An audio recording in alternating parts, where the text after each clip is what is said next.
I want to talk about your second property quickly because international Lamide now. This is international Lamide now. Yeah, international Lamide now. The video is out, right? Yeah. Sick video. Like, talk us about investing abroad. Where did you invest? Numbers, if you can. How did where, it start? you know, all these things. Who does that? Yeah, I think as we were going through the process of the second property, so I was working with Akin again and was doing the same thing again. But I was just like, you know, when it's just something is just like, like maybe just do something different. And I think because I've always been like just naturally like, I don't know what to call it, like a good girl. Like I'm always going to do the right thing. I'm not going to do anything too risky. That's just the way that I am. But I'm just like, but why though? Like the reason that I'm making all this money and earning all this money is because I can do whatever the hell I want to do. And I was just getting so like just bored and just everything was just repetitive. And I was like, no, I want to do something different. But initially I wasn't even thinking I was going to invest abroad. I was doing something, I was thinking something completely different, which I'm not even going to get into. But, and then I don't know, I just started thinking about, okay, I don't even know if I can get into it, but We'll cut it out if you don't feel sick. It's fine. Yeah. No, I think, okay, so I did my 5-year plan at one point, and I knew that I wanted to own properties around the world, and I was just like, why not do it now? Like, why not? Like, what's holding you back? And I thought, okay, cool. I'm going to think about African countries, because I knew I wanted to go there first. I'm not going to go to Nigeria, unfortunately, at this moment.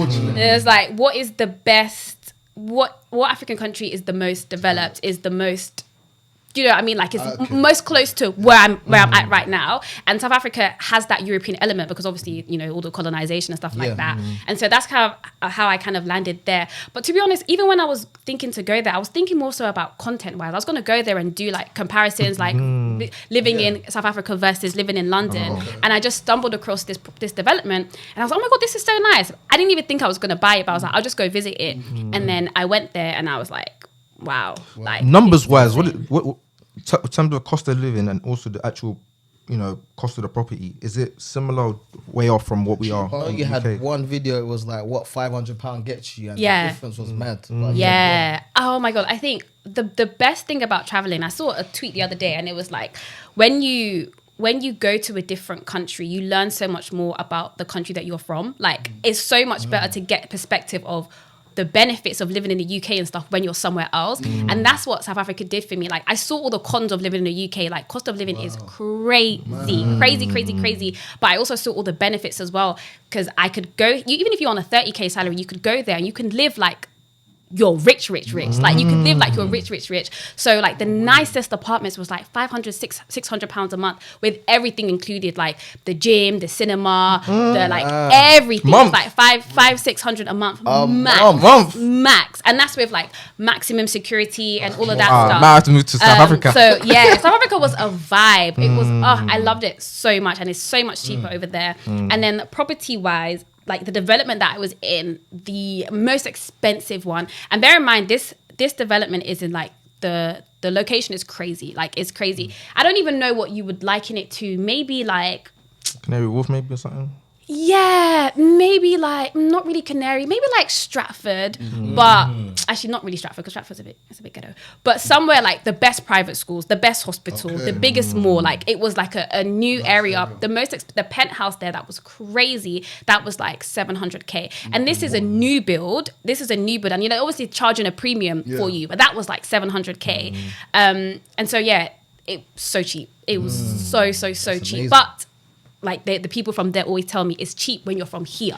Over there, then you know it might be more equal. But when you earn in the strongest currency in the world, like anywhere you go, you're getting a good exchange rate. So yeah, that's amazing, man. I'm so pleased that you did that and you documented the journey.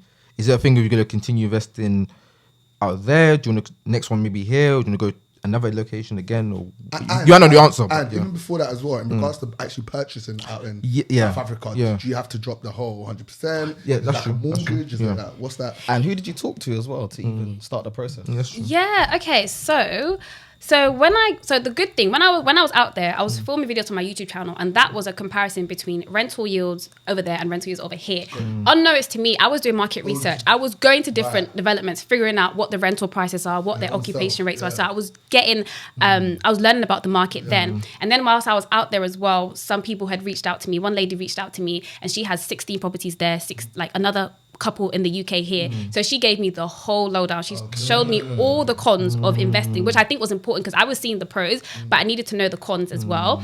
And so I'll come back to that. But when I was looking, initially I thought I'm going to get a mortgage because you can do that out there. But the interest rate, 12%. Oh my God. 12%. Wow. 12%. And for like reference, over here, it's like what? My buy-to-let was like 3 point something. And 12%, I was That's like, crazy. Nah. And I was like, okay, let me just try it out. I was trying to like, But the thing is, when you buy cash, when I tell you the process is like this. It's like this. Mortgages complicate everything. It adds another 4-5 months because you're borrowing someone's money. But when you buy in cash, like when I was talking to the guy initially, a slow response. When I said I'm gonna buy in cash, quick responses. When I talking about International Lamide. What do you know about her? When I got there, everything was just so much quicker. There was no stress. Like it was actually like the process hasn't completed yet. So what I did was is a development there are 4 buildings. 2 are already done. Those are the ones that I went to see. But there's one main one that's being built currently.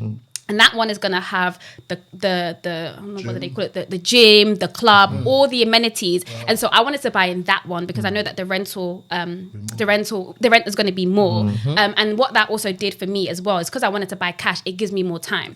So I've put down 50% and then I can put down the other 50% when it's completed, which is at the start of next year. So that was a lifesaver as well because if I wanted to pay it in cash, I would clear out everything that I have. But now I've got this six month minimum to build up more capital as well. So that's kind of what I did. And I think the thing that was for me was shocking because I'm buying in cash. My rental cash flow from that property guaranteed is more than my one from the UK. Wow. And a lot of people say, oh, don't invest abroad, this and that. If you use the right tactic, it is much more. And that is because I want to do an Airbnb. And so out there, I don't know if they do this here. No, I'm just saying because they got the club downstairs. Yeah. So it's literally the perfect location. But what they do over there is you go to an Airbnb company and they'll give you guaranteed rent for like 3 months. I don't know if they do that here. I don't think so still. Okay, so they do that out there. And so that rate is better than the one... The net is better than my UK property, and then you have to think about, but they're taking profit on top of that. So how much is it really making? Exactly. So I think what puts people off doing that is the fact that they don't know where their money's going to. Like someone could just take the money and run away, and things like that. So like, who did you speak to actually get the process started? Like, did you just think, okay, Johannesburg, let me see what's out there? Did you chat to people on LinkedIn first? Like, how did you actually talk? Or did they have an estate agent and just walk? Yeah, you just walk straight in. So I found it online, and then I spoke to this guy who was like the sales agent for it. And then when I went there, I spoke to his wife. And then whilst I was there, I was speaking to everyone that was there. I think I just got lucky that I picked a development. I don't know if I would have done like something that was like a one-off, like just one flat in an apartment, because this was a whole new build. There was like the whole process that was going on, and I trusted the people that I was working with. They had a good track record. They were like one of the biggest developers in Johannesburg as well, so I could trust them. And then I spoke to the lady who, like I said, had multiple properties out there, and she knew of them as well. So I was like, okay, cool. This is something that I trust, and it is true. I think. Even like when I hear my mum talking about doing business in Nigeria, she's like, you don't know who to trust. Oh, your brother will just run away with your money. Yeah, but I wasn't going off personal relationships. This is just strictly business relationships. I knew who the law firm was. They were a global law firm. Yeah, like it was a serious something. And I think I was probably paying a little bit more because of that, but I prefer that than to do something that's a bit. How much did you pay for it? How much is it? So it's 100k. Okay. Wow. Yeah. So the range is literally about between 100k and like 700k. Yeah. Wow. Yeah. Wake up. And what you showed me, is it the same video that you? That apartment. Not the penthouse. Okay, so which? Oh no, it's gonna be in the next one that they're developing, right? Yeah. But it's gonna look similar, no? Like similar. No, so the Airbnb company that are out there, some of them they won't take you on if you have bigger than a 1 bed, because they say that anything more than a 1 bed is no longer Airbnb, it's now long term let, because that's what tends to happen. So I got a 1 bed. Okay, just a basic 1 bed. Amazing, but it's just.